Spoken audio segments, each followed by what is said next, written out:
How to fix Snapchat notifications on iPhone. So all you have to do is to go here directly to your settings option and look for your Snapchat application.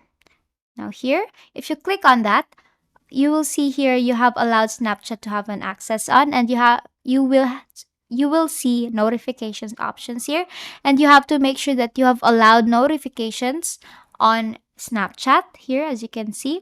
And here you can actually turn on the time sensitive notifications, and then you can actually personally go to the Snapchat notification settings. If you click on that, you will be redirected here to the Snapchat notifications, where you can see what notifications you can actually get from Snapchat. So you can toggle that on here. You will see here the different options of notifications. You can see the Bitmojis, your stories from friends. So make sure you have toggled that on here. And basically, that's it. That's how you fix Snapchat notifications on iPhone.